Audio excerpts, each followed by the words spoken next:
Welcome, everybody, to In-Flight Crew Connections' first webinar on elevating your resume. We're going to be discussing, does your resume pass the 6-second recruiter test? And we'll describe and explain that in more detail as we proceed. So let's get started. So first, I'm joined by Sami, and I'll let you introduce yourself to everybody. Hello, everyone. I am Sami Anderson. I'm an In-Flight Crew Connections full-time recruiter. I do direct hire, full-time placement. I've been with this amazing company for about a year now, and in the aviation industry just as long. So newer to this side of things, however, very senior in the recruiting world. So just happy to be here, happy to help in any which way that we can, and happy to be partnering with the wonderful Scott. So back to you. Thank you. Yeah, and I'm Scott Arnold. I'm the founder and president of Sajet Solutions, and my background is I've been in aviation for 37 years. I started in commercial and then transitioned to business aviation in 2001, where I was a corporate flight attendant and also a trainer and consultant. And I now have with my company a program called the Professional You, which a lot of this information is taken from, and we'll talk about that later as well. But I do come to you from the cabin crew side of things, as well as in my past career. I also was director of a major aviation staffing company, and I do a lot of referrals and placements throughout my career too. So Sami and I will be tag teaming throughout this event, tapping into our, quote unquote expertise. So hiring managers and recruiters, I mentioned the 6-second test. So on average, recruiters will scan your resume for only 6 seconds before they determine if it's a fit or non-fit. And that means we scan like in a quick Z pattern. So we start on the left and zigzag, looking for key elements on your resume that stand out to us. And that's what we determine whether we're going to proceed with your resume or not. And I find this is, as we go on, we're going to talk about, because when you submit your resume to any job post, you must realize that there's going to be dozens of other applicants for that one position, if not over 100. I know when I've conducted recruitments for one single position, whether it be a pilot or cabin crew, I received dozens and dozens of resumes, but I'm able to take from 100 resumes received and narrow it down to about 25 just doing the 6-second quick scan. And I'm sure you have something to add to that too, Sami. Oh, yeah. It's a scary, hard truth. But the good thing is that we have a few remedies to be able to kind of, help it not seem so scary or just set you up to be able to make it into the next pile, a good pile, not that. Absolutely. And that's where we're going to teach you how to make your resume, or to make sure your resume stands out from the pack. Because like we said, we receive dozens and dozens. And so you want to have your resume showcase, and it's going to attract attention. And that's the little tricks that we're going to teach you. Okay, so we're going to talk about formatting your resume. And there's 3 main styles that you can format your resume in. The first one is chronological. This is the most commonly used, and I have an example here of a corporate flight attendant and a pilot. So this is basically the standard setup or layout of your resume with your professional summary, your certifications and ratings, and then your career experience is listed in chronological order. Current position first, and then you go past to all your previous jobs. The second one is called a functional resume. Now, this is an ideal resume for people that are new to industry, that are lacking experience or are transitioning. I know many of you attending this webinar are military, looking to retire and transition into business aviation. You could be transitioning from the yachting industry, the commercial airlines, or perhaps you have no aviation experience whatsoever. A functional resume may be your best way, because this is not the chronological order, that you're actually focusing and showcasing on your skills and strengths and your qualifications. So it can be bullet pointed. It can be more of a written paragraph type of thing with your resume. And like I said, this is a great way to showcase you, because as we discuss, a lot of flight departments hire the fit. So this Mhm. industry is very emotionally driven. So everything is trainable, but they're looking for that fit, personality to fit within their flight department and their culture. So Mhm. using a functional resume may be your best bet because that's capturing you as a professional, but also a little essence of what you are personally as well. Do you agree, Sammy? Exactly. Yes, I do. And I think to add to that too, it's a sweet way of admitting I may not have the direct experience that, someone would be who's a bit more turnkey. However, my current or prior experience transfers or translates into it. And then by listing off, because I know that when we were at the NBAA base, we had quite a few people coming in who were new to the industry or, or just getting started, and they had more transferable skills than they even realized. I know that mentioned that a woman who was a nanny. I know there's a lot of people out there that have multiple kids and would love someone to have that, on top of it. So yeah, just kind of realizing where you can kind of plug in what you do have into what can also be good for the job too. Exactly. So when we're doing that quick scan, we're looking at your skills and strengths like this example. And again, this is just one sample of a functional. There's different ones, and you can look up by Googling these and get some good insight too. But that's what we're going to feature first in our scan. We're going to see these before maybe your lack of experience or no experience Exactly. whatsoever. And then the third one is a hybrid. It's basically a combination of both. So you have the standard setup with your professional summary, but then you start right off with the skills and strengths and then go with your career experience, training and certifications. So it's more formatted, but it's a hybrid blend of both. And this either one of them, a functional or a hybrid, is actually a really good way, especially a good tool for if you're breaking into the industry or somewhat new to industry. Yes, agreed. Very much so. Okay. So, designing your resume. So, we're going to talk about a few key things here when you're designing your resume. So, it should be one page as a standard. Resumes are only one page. However, if you can justify it to be 2 pages or more, then you should do it. But Mhm. otherwise, as a rule, resume should only be 1 page long. And what exactly would justify having more than one page? Sure. If an individual has really extensive training background, um, diverse different types of programs that they've attended, certifications and awards like scholarships. I mean, I know some at least flight attendants that have won numerous scholarships. That's a Yeah. really impressive thing to list. And perhaps because of your career experience has taken up a lot of space on page one, that can relate to a page two. But if you have more than one page, make sure it's justified and Mhm. that it's not just filler and fluff on page two. Because a lot of page two resumes or 2 page resumes that I find, when you get to the second page, it only may be like they've taken up a quarter of, Right. of the page and the rest is blank. Do not do that. You have to fill that page almost entirely or do some creative design to fill that page. Because technically, or typically when we're scanning that, if it's filled with a lot of fluff and is carried over, that could be a strike from the recruiter or Yeah. manager. It's true. Yep. So always go with the less is more. And then with color, you do have, there's nothing wrong with the classic black and white resume, stand through the test of time. But if you introduce color and introduce it well, this can make you stand out from the pack.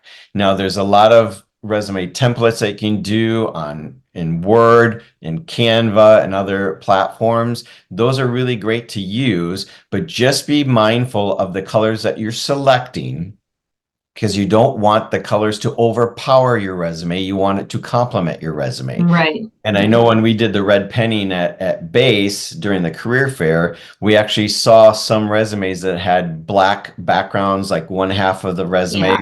really dark blue, but the fonts that they used were very thin and fine, so it was really difficult to read. So if you're Yeah. doing like a white font or a light colored font on a dark background, it needs to be like a semi-bold or bold, so it's actually legible, especially when you print it out, it bleeds. And so It's we true. saw that happen a lot on the resumes that we Yeah. saw.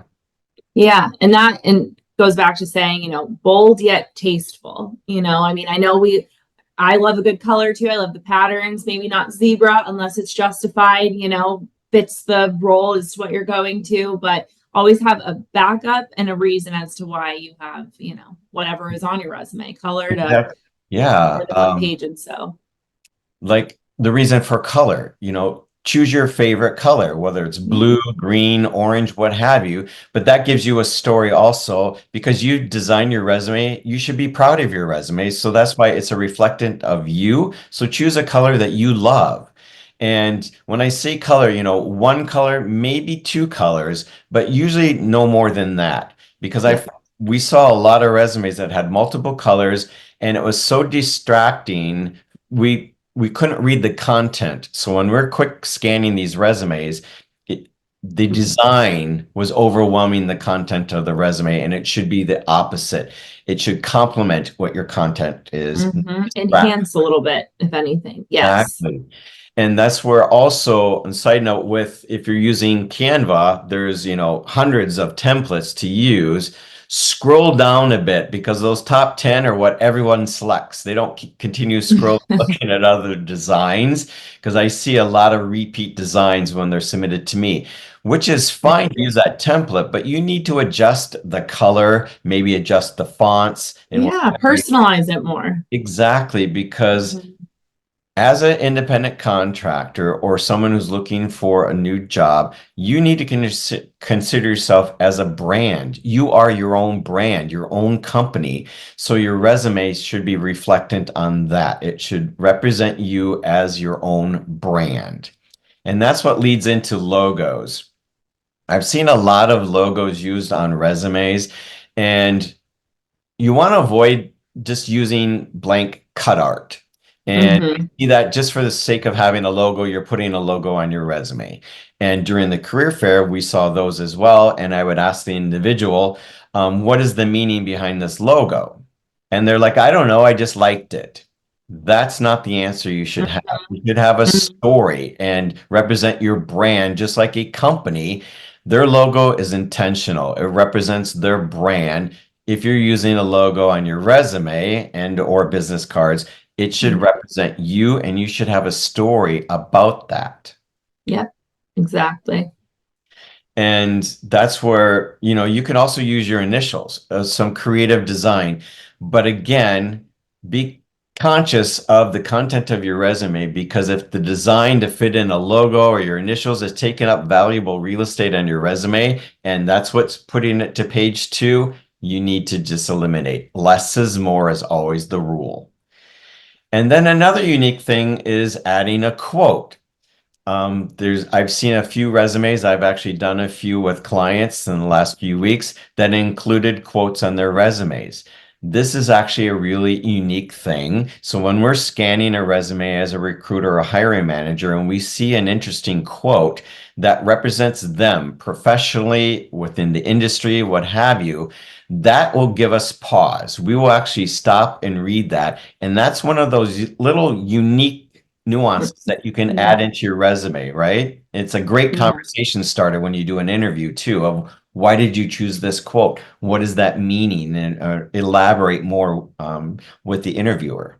Yeah, yeah, exactly. And two, I mean, again, it goes back to personalizing it, and you want to be able to stand out and everything you are, have the attention grabber and things that will invoke a desire for a conversation. So, formatting your resume, there's the standard information that you always should include in your resume. Obviously, the header should be your full name and title it, what your position is. Corporate flight attendant, cabin attendant, corporate pilot, flight technician, aviation mechanic, what have you. Title it because, especially if you're new to industry and you're submitting your resume, you don't have that specific basically experience.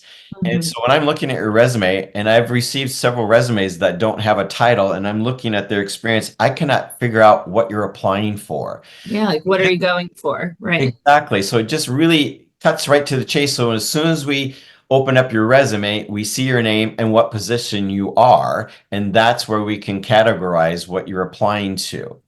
And And then, that kind of yeah, like segues into what you're going to say about the professional summary. Obviously, like that was what we knew as the objective, but I think the position and title has now become more so of the objective slash mission.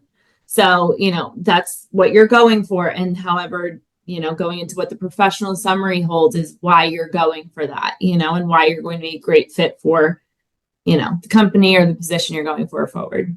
exactly. And the new modern resume has a professional summary. It's formerly known as the objective. You always had the objective at the top, but why they've removed that or it's evolved to a professional summary because everyone was writing in their objective, seeking full or part-time position, blah, blah, blah. Well, of course you are because that's what Yeah, you're applying. That's just the assumed. given. It's a given. And so the resumes have become more modernized to having a professional summary, which is a brief capture of your professionalism and your special skills. This is written in third person, so it's no me or I's. So it's written in third person, like someone's writing about you, and you want to keep it shorter than longer. So three, four sentences is plenty, but you want to be intentional with this, and it should be basically with strong descriptive words that start each sentence. So it's really just confidence right out of the gate when we're reading this, that you're confident at your skills and qualifications for this job that you're applying for.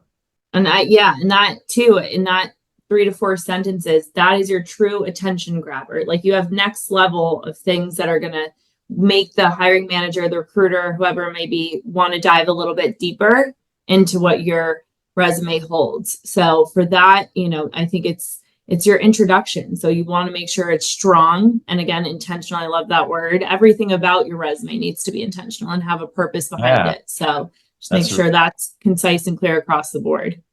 really good point. Because not all submissions allow you to do an introductory letter. So Right. that's where if introductory letter, that's more your personality and an overview. And that's the enticement why we're going to read your resume. Once we get your Exactly. resume, it's all professionalism. And so you just need to nail it right out of the gate because that's usually the first section in your resume is a professional summary. So you need to sell it. You're the Mhm. brand, sell and market yourself, but avoid the overused verbiage and descriptive words that Yeah, everyone else uses, so you want to singly describe your best and the qualifications that you have to make you stand out exactly. from everybody else. And then career experience, always in chronological order. So the most current position that you have is listed first. And make sure if you're doing descriptive text, whether it's bullet points or a paragraph, that it's written in present tense, because that means those qualifications you still presently do. So don't Yeah. write it in past tense because you still do those. And then everything else is followed by your previous experience. Okay, so one of my favorite things that you told me and kind of opened my eyes, and I'm sure many other people would appreciate as well, is so when we say present, obviously, like for me, I currently work at In-Flight Crew Connections as a recruiter, and everything I've done underneath or I am doing underneath that is going to be in present tense. Now, for prior experience, if we are still doing, like if I was doing sourcing back Mhm. in my last position, would I consider that present, even though I'm no longer at that company, or how would I write that? Yeah, and this is where you can take creative license with your resume formatting, because even if it's a past position that you no longer hold, but the qualifications or the job duties that you provided then, you still can provide, you can write those in present tense. But the caveat is if it's like bullet points, you don't want the first bullet point written present tense and then the next one past tense. They all should be written in present tense, even though it's a past position, because those job functions and performances you still presently can do. That's just a way of adding in more caveats of your full job descriptions and overview, even in your past positions, and be thinking, how do these correlate to the position I'm applying for today? Exactly. Everything should have an intent for that. And then the other key thing is bullet points. We've mentioned those, but avoid having too many bullet points. Yeah, it's truly like death by bullet points. It is. So, So 3, 4 at the maximum on your career experience.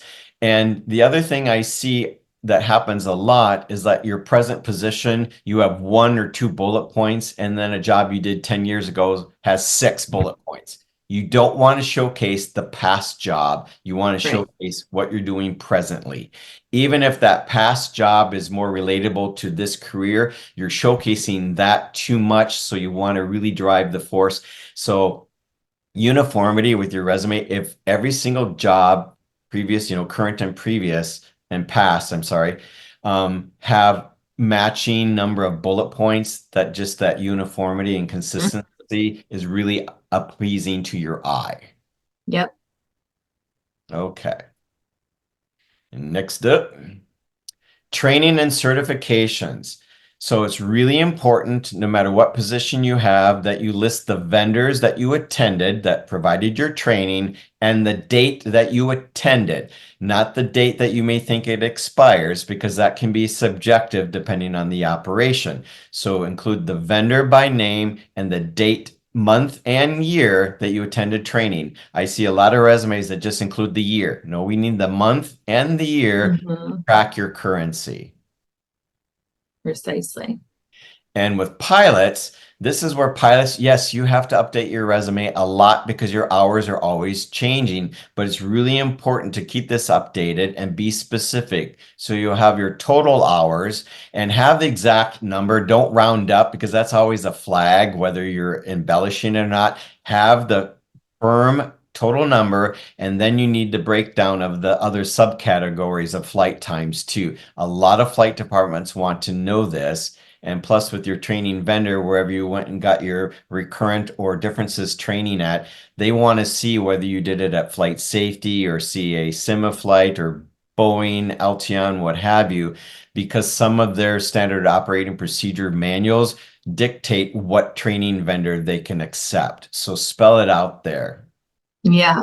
And this is something too for all my lovely pilots that are listening in. This is something that I don't believe in harping on many things, but I'm definitely going to with this one, just because it is so crucial that, as Scott was saying, to update your information. Because if there are certain requirements, which there typically are for a job, for someone to be able to apply, you must read them through. And if you check all the boxes and then submit a resume that does not properly reflect that, this is a one-shot deal, so no pressure, but also all the pressure. So you want to make sure that you are able to obviously show that you are good for what you're applying for, and that attention to detail is key. So obviously, if you're reading it, it's showing that by what you're submitting, to the hiring manager. So, and for a recruiter like myself, looking at it, one of the top 3 things that I'm looking for is the total time, the time and type, and if you are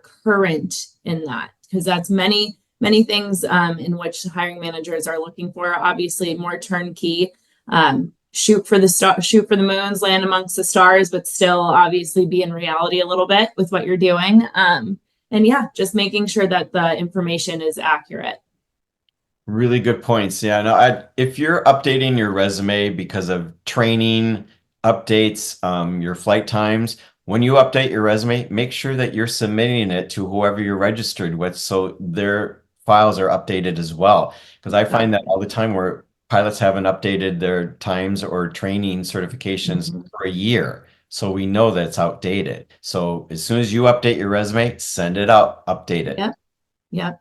So continuing on with formatting your resume. So you no longer have to write out the word email, phone, location, that's assumed. We pretty much can tell that it's an email address or your phone number, but you can also use the icons. And I know like in Word and Canva and other platforms, they have those icons on file, so you can include those. I have just a screen capture of a simple resume template from Canva, and you see in the left column there under contact that they have just the symbol for the telephone, email, the location, and LinkedIn. And so those are completely fine to use. They're a little Mhm. clever too. You can match the colors with your resume and what have you. Take a little liberty. But a couple key takeaways with your contact information. The first one is just your location by city and state or region, or you can just list airport codes if you want to do that, but no home addresses. And that's for personal security reasons because your resume may be uploaded in your LinkedIn profile or on a website. And plus, you're just sending it out. You don't know Mhm. going to get a Mhm. hold of your resume and then they have your home address. There's a lot Yeah. of crazy people in the world. Don't. I can attest, yes. And we don't need, whether or not they're creepy, we don't even need the hiring manager to show up there, which would be creepy. So, Yeah, and I mean, old school, everyone had their full addresses on the resume. I'm like, maybe because then they mailed you. yeah. Not going to mail you a letter. We're going to call or email you Yeah. if you're of interest there. So, but you can use those.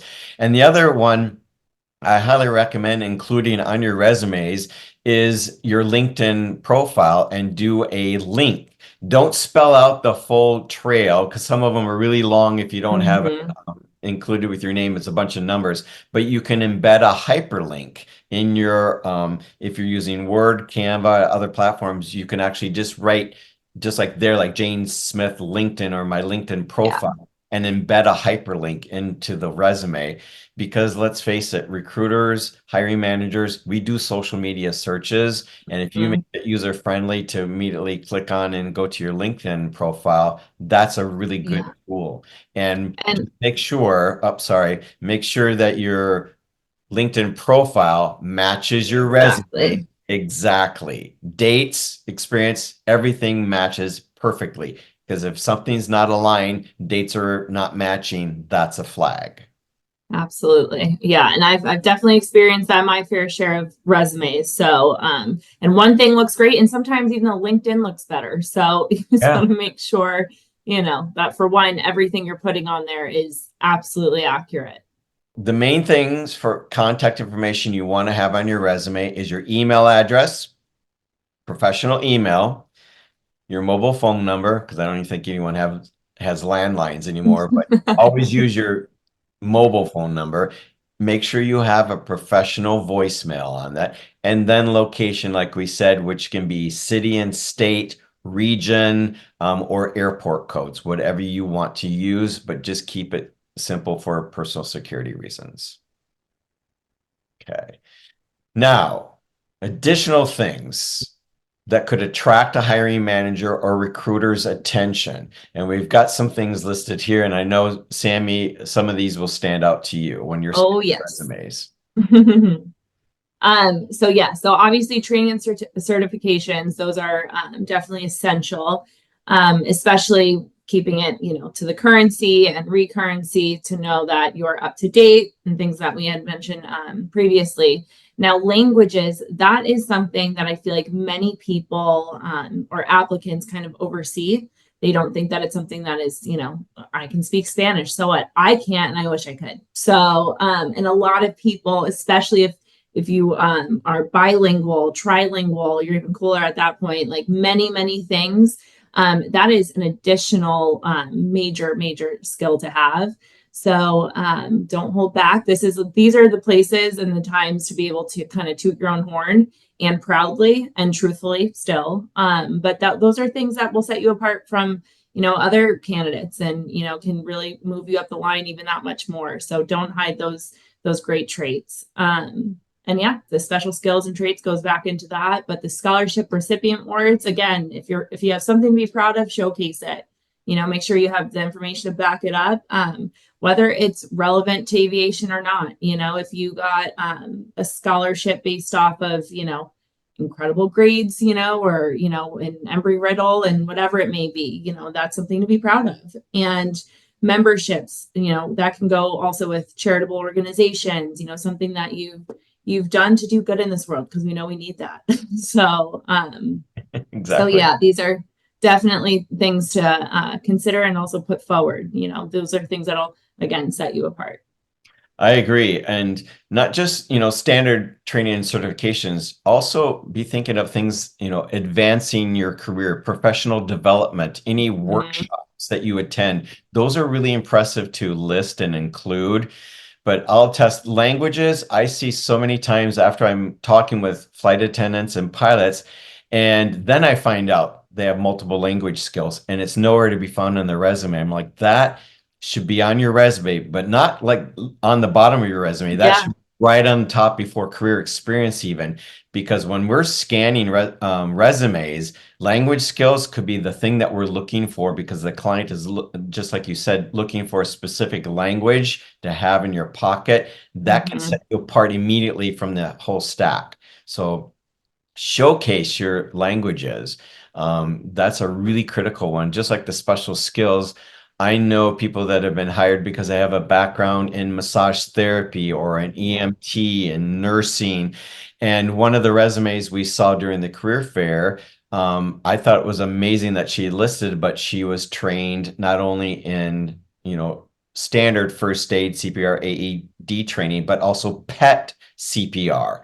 And I'm telling you, a private owner that has pets, and some of the pets that I've flown, they travel way better than we could ever dream of. But if that's their family member as their pet, and knowing that the cabin crew member was trained in pet CPR, that could stand you out right then.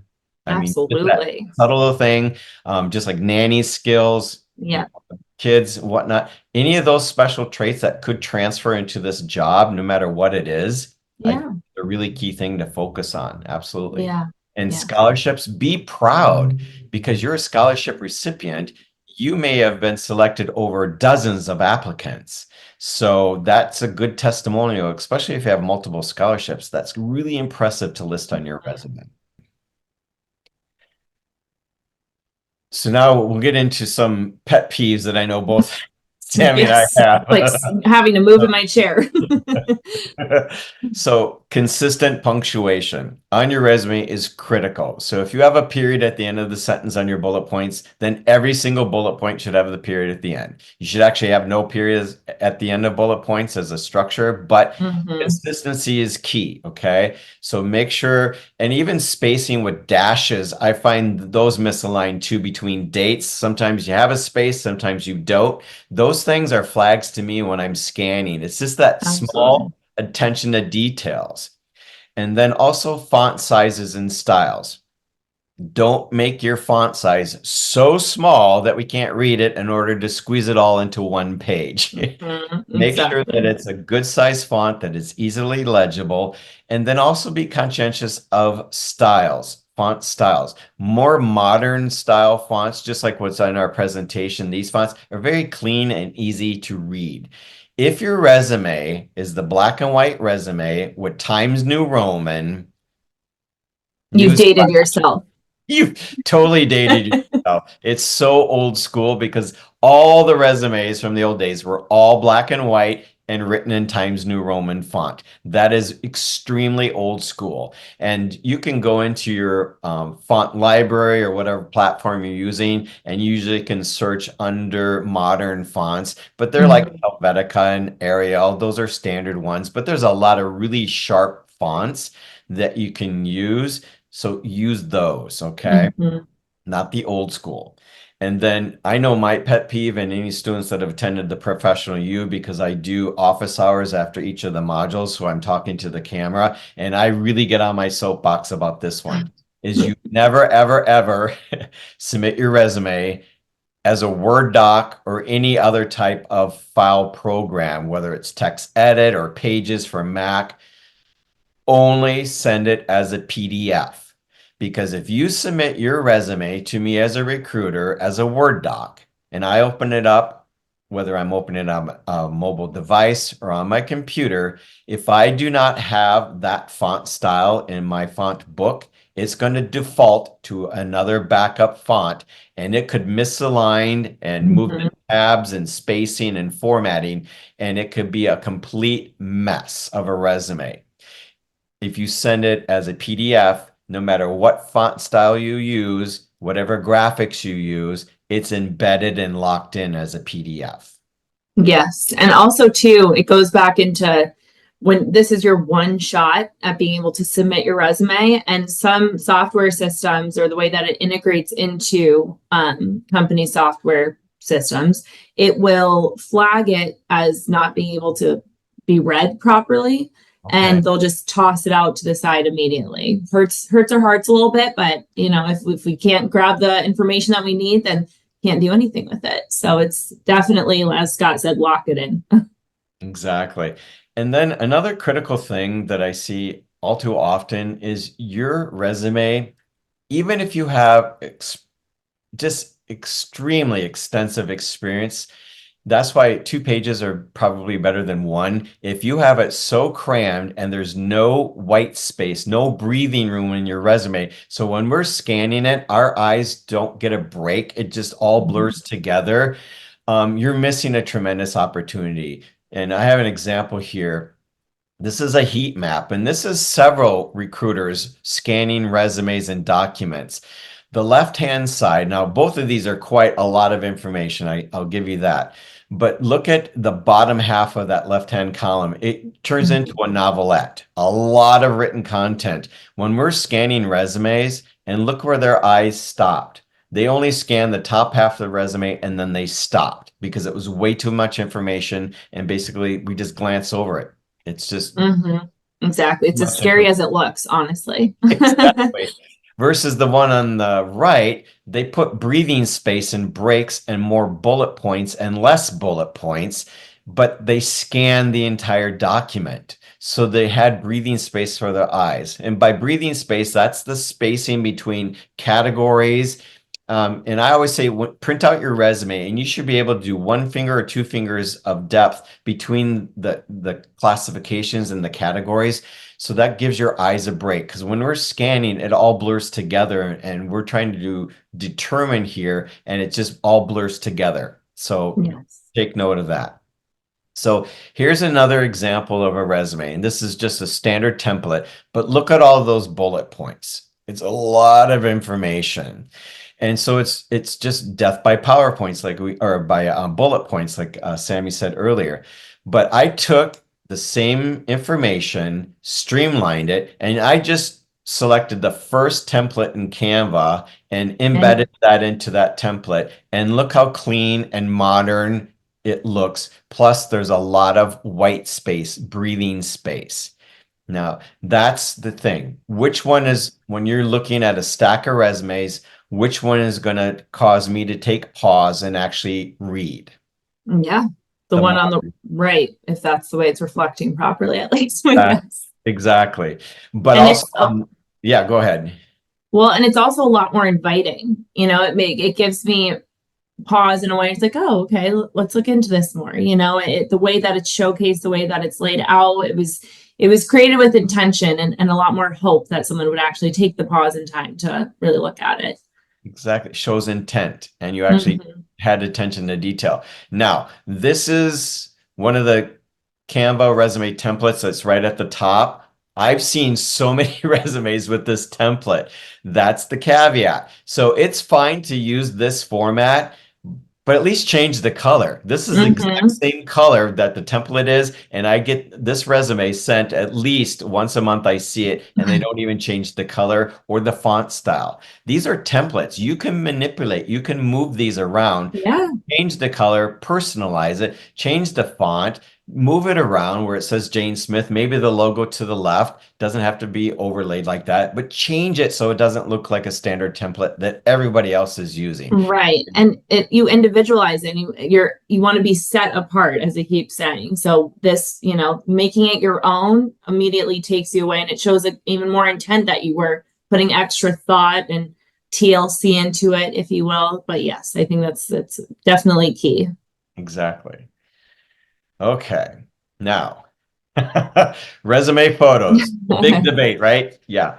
So I get asked this question constantly. I see the comments on social media. People still ask this question over and over throughout the whole years. I've been in business aviation for 24 years. I've been asked that question from the start. So, do I use a photo in my resume? Yes or no? The answer also is yes and no because it depends. You need Mhm. to know your target. And that's why if you want to embed your photo in your resume, you'll need to have two forms of your resume. Okay. So you want to format it in two versions, one with the photo, one without the photo. Now, I recommend that design a template that if you add the photo, you don't have to change the layout or design of it. It's just the same exact resume with the photo embedded. But you need to know your audience. You need to know your target because not all companies can accept photos because of human resources liability and discrimination laws. So they're prevented from accepting photos. So if you submit your resume with an embedded photo, they're going to delete the resume because it has a photo in it. They may not take the time to explain that to you, reply to an email and say, we can't accept photos, please resubmit, because they're getting dozens and dozens and dozens of resumes from other qualified professionals. So they're just going to go with them. Exactly. And I think too with that is my kind of general rule of thumb is if they are not requesting it or if it's not a requirement to apply for the job, leave it off. It's better to be safe than sorry. Obviously, I'm sure you're all beautiful and that's of no question. But you don't know who's behind the screen. And just like as we mentioned with the location and putting your personal address, that once the internet, we know once it's out there, it's out there. So you don't want it to end up in the wrong hands or, just it's let that be the cherry on top, like have it be a pleasant unveil or whatever it may be. But yeah, it's if it's not a request or a requirement, just keep it safe for the time being, is my personal opinion. But Right. And for our international friends, they're scratching their head because a CV in every other country has a photo and actually has yeah, personal information, height, weight. Are you a smoker or non-smoker? It has all that information. In the United States, not so much. yeah, the American is like, Yeah. what? And it's the lawyers, they ruin it forever. Yeah. But mainly the takeaway is if you do not know if they want a photo, don't send a photo Mhm. embedded in your resume.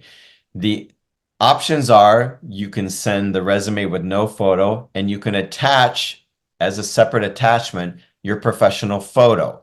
Have it titled the same so all matches in uniform with the files when you're adding those attachments. So if I receive that and I can't accept a photo, I'll delete the photo, but keep your resume. Yeah. That's the other one. We mentioned having the LinkedIn profile link on your resume. This is an auto click to see your photo. You should have a professional photo on your LinkedIn. If we click that link, now we can see what you look like right then. Mhm. So that's basically the best recommendation I have with modern resumes now is no photos and just have a hyperlink to your LinkedIn profile because we will click on it and immediately we see your face. Okay. So wrapping things up here, as I mentioned, my company, Sajet Solutions, is aligned with In-Flight Crew Connections, and my online program is called the Professional You. And this is 15 modules and 50 sub-chapters, which are all audio-visual voiceover, plus me interacting on camera, doing basically a summary after each of the modules. And I'm offering the special rate for everyone that's viewing this webinar. And we'll include the hyperlinks here to the website and the e-learning platform. But if you use the IFCC special coupon rate, you'll get 25% off the retail rate using the code IFCC25. And I'll include more information on here too. And final thoughts, Sammy. So final thoughts, thank you all for coming. And I obviously we're very grateful to have, this opportunity to share our, thoughts, opinions, facts, if you will, as well. And to continue following us, we have our social media links listed right here. And you can find us both, especially on LinkedIn as well. And we look forward to staying connected and continuing on. Awesome. Okay, so now it's time for questions, and we have several questions that have been submitted, and I'll just read them off and then we can just kind of tag team with answering them, okay? Yeah, that sounds great. Okay. First question is, does anyone include references? So in my experience as of now, I know that was something that I think in the Times New Roman era is when they were using that more so. But obviously it's something that's not required as of now. It goes back to the request versus required. If it's not something that the hiring manager is already asking for, you can leave it off. It, however, should be a given. It's a great thing to have in your back pocket. Any, professional references, people that can vouch for you in a professional way, and definitely have them on the ready, but not something that, you need to list. It's, again, assumed that you would have that, if anything. Yeah, and I'll add on to that. Yeah, because it used to be at the bottom of the resume, professional references upon request. So that was another thing that's a given, like the objectives. You don't need it, but you should have professional references ready that formulated on the same type of template that matches your resume. That's a nice touch. So it's all uniform to submit if requested. And I think we should carry on that with over submitting information when it's not requested. A lot of recruitments, we are only asking for your resume, just your resume for now. Okay. That doesn't mean that you submit your entire portfolio with all your platings and setups and all of that. We didn't ask for it. Don't send it. So if we just say resumes only, read, that's the main takeaway. When you see a recruitment post, read it thoroughly. Yeah. And abide by that. Only submit what's being asked for. If you don't meet the criteria, and some people will say go ahead and submit and apply to it, but technically you're wasting your time and the recruiter's time too if you don't meet the requirements. I'll post that must live in the Los Angeles area, and I'm getting resumes from New York City. Well, I'm willing to relocate. Well, we're not relocating you. Yeah, exactly. So you need to follow what exactly is spelled out in the application. Okay, what if you are contracting out of different locations? What do you put on your resume? I'll let you start off with this one. I would put all the locations that you can cover. And you can say, like, if it's like I live in South Florida and maybe I also work out of New York City because I have a second home there or something like that, or a way to do that, I would do South Florida / Greater New York City. So that immediately shows that you are in two regions. I think it's simple as that. Yeah. So, but if you're doing like airport codes, make sure that you're differentiating them. Like if it's all in one area, like South Florida, we have several airports, like 6 or 7 executive airports here, but do a slash or a divider and then the other airport. So it shows you're in 2 different locations. But yeah, but list them both. And just ensure that it's truly within a commutable distance. If it's going to be 4 hours away, the closest airport, that's not exactly being on the ready as well. So, yeah. And it triggered another thought to just mention too, because I know a lot of airline people do both corporate and commercial, and so they have their flight privileges. Do not use your flight privileges to commute to a business aviation trip. That's when there's a conflict of interest. Plus, if you're non-revving, there's always things can happen. Flights can change. You can get bounced off of the flight. So yeah, don't offer that as an incentive for them to use. If they're airlining you to position to the plane, they will buy you a ticket or reimburse you if you pay for your own airfare. Yes. What type of quotes are acceptable? Well, I mentioned the quotes. Now, this is where a professional focus quote that has something to do with the industry or you as a professional or what preferred. This is an individual choice, so I can't say this quote's good, this one's not. Right. But you don't want cutesy, kitschy kind of quotes. You want ones that pack a punch and are of interest in our industry. Yeah, like statement in a quote, honestly, something that speaks and is thought provoking as well. That creates a good cliffhanger and more curiosity for someone to say, pick up that phone and reach out to you. Exactly. Okay. What about companies that use AI to process resumes? Mm-hmm. So this one's very interesting, and obviously we're in the evolution era of more tech savvy and robotic and AI type things coming to surface. Now, one thing that I can say as an experience that has happened is I know that a lot of software systems actually have the scanning system to where they can tell if it's AI generated or AI written. And the safer bet, obviously, it's a great resource and tool to use as an additional way of trying to. I know we all forget words or they're jumbled together, so a great thing to lean towards if you're needing to kind of figure out how to word something. However, copy and paste, consider that plagiarized at this point. So just have it as an idea and reformat it from there. Exactly. Use it as a base, but you need to massage it definitely to make it your There you own. go. Yes. Yes. Okay. Okay, to make sure that your resume is just one page long, could you add all of the extra stuff in your LinkedIn account? Yes, Yeah. absolutely. Yeah. Especially if you have the link to your LinkedIn account, you can elaborate and add a lot more credentials and professional development and everything else that won't fit on your one pager. Mhm. Absolutely. Because like I said, almost everybody, every recruiter and hiring manager that I know, they will go to your LinkedIn page if you provide the link.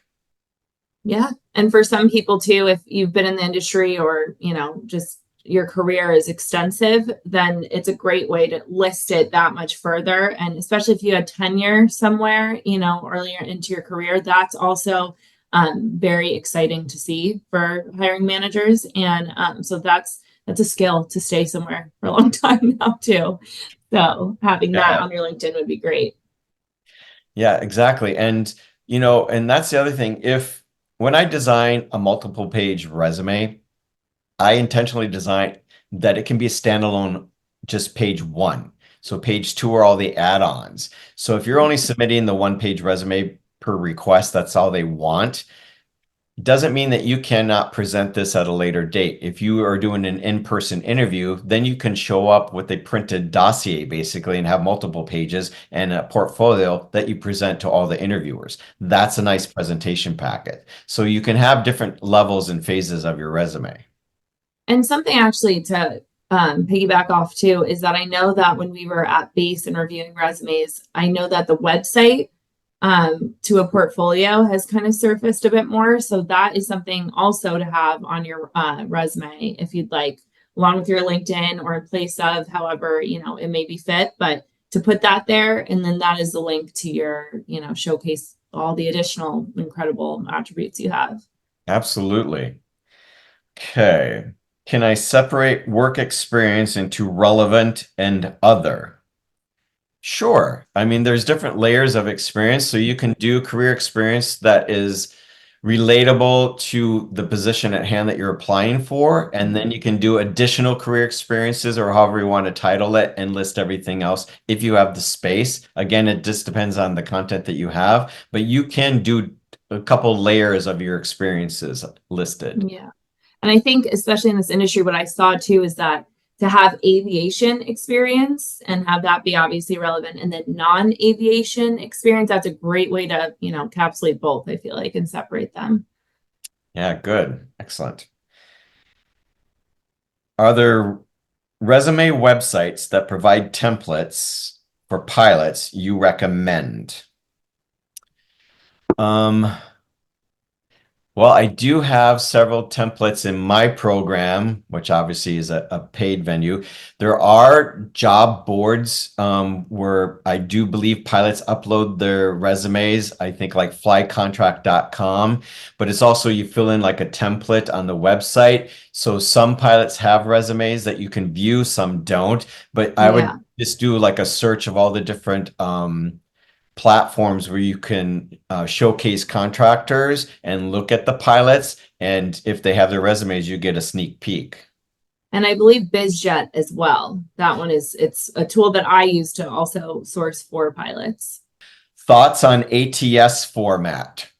And I'm sure that's ATS format resumes. Sure, that's another resume platform that Mm-hmm. has templates for resumes. Absolutely, you can use that.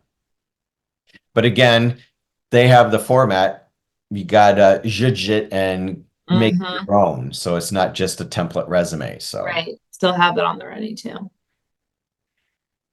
is it relevant to include a family symbol if you can explain the meaning behind it? Yeah, Yeah, that's a perfect reason and justification for it, I feel like. absolutely. Yeah. And that's the whole thing is that your resume is your brand reflecting of you. And when you go to an interview, these are those little points that people are going to point out and ask you about. Mhm. So have that story, have the explanation, know your resume too, print Yes. it in front of you because when we're asking you questions, you're like, and then looking down, like, what are they talking about? Yeah, you need to know your resume backwards and forwards. But yeah, having a story behind using the family emblem, a symbol, again, just like the logo, have a story behind it and share that. And I'm telling you, if people ask you about something that you're very proud of, and I think a family symbol would be something like that, your whole Mhm. stature is going to change in that interview because you're so confident talking about it because you're Right. excited and proud of it. I definitely agree with that. If you have 20 years of flying experience, how far in your job history do you go back? It's pretty interesting because again, it's filling it or fitting it on one page. I mean, and it's also having the note in mind 10 years, like anything within the past 10 years is considered most recent and relevant. If there's anything that you're proud of or a reason that you feel like you should continue on beyond 10 years, maybe you can fit that into a special skill. Listen, I think tenure is a skill at this point. So if you put that, that's a thought provoking or, something that can gauge a question from the hiring manager. So just anything, any reason that it's justified to have it be that long. And just I forewarn too, whatever you put, um, ensure that it's something that it would benefit you versus hurt you. So Exactly. Yeah. As a rule, resumes go back 10 years of experience. But if it's justifiable that, maybe there's a space down the, years ago that is really applicable to the job at hand, then you can include that. But just make mhm, sure that there's no major year gaps because we see that right. gap without an explanation. Now, if you had like a personal family thing or maternity leave, you don't have to spell it out, but address it with the times, the dates and just personal leave or something like that. So we Mhm, know that it was just not dead space because right. that happens. Life happens. And we all get that. But make sure you include that. And I know Yeah. I did a resume a few months ago and she asked if she should include her military service, but it was 20 years ago. I'm like, absolutely. And Hmm. put that under a separate category, additional experience. But Right. she listed her rank, her position, what she did, because it was very relevant to today, even though it was 20 years ago. But the caveat was it was military. And we have Hmm. a lot of leadership that come from the military. And if they're doing the interview, that initiates a conversation, or they Absolutely. see that you served our country, that could put you at the top of the stack right there. Yeah. Yeah. And I think too, one last thing for pilots specifically is I think consider as well, if I see you have 10,000 plus hours of total time, I know you've been in the industry for a while. So I think that'll speak for itself too. But yeah, just, be prepared to have, be ready with the conversation portion too. You know, have that hope and that confidence that you will be able to move forward. However, if it's not for you, it's not going to be for you. Something else will be. And I know it can be heartbreaking, but these are just things where you have to look at life. You know, if it doesn't work out here, it's meant to be because it's going to be somewhere else, you know? Yeah, and I'll add that if your career experience goes to 20 years or even plus, maybe because you've only had three positions in the last 30 Right. years, that's impressive because that's shows Yes. longevity. The Mm-hmm. other counter that is the red flag is if you've had several positions that have only lasted a year or less, those are flags. Why aren't you Yeah. staying where you're at? So Yeah. they're flags to the hiring managers and recruiters because they're looking for long-term commitment. Whether you are Mm-hmm. or not, we're looking for it on paper. Yeah. And even if you could back it up with reasons why they sold the plane, like everyone understands the industry, but that's why be intentional once again with what you put on your resume and Exactly. make sure it's showing to your character as well. Exactly. When that wraps up all the questions. So really, really great questions. Thank you, everybody. Yes. Thank you. Thank you. Okay, and lastly, Sammy, I'll let you take it away. So thank you all again for coming. If you haven't already, please go visit our website. And if you're not registered with us or onboarded, feel free to do so. We have both contract and full-time opportunities and would be excited to help you in any which way that we can on either end. Thank you, everybody. And thank you, Scott. Really, truly grateful to have had you through this too. My pleasure to join. Thank you so much.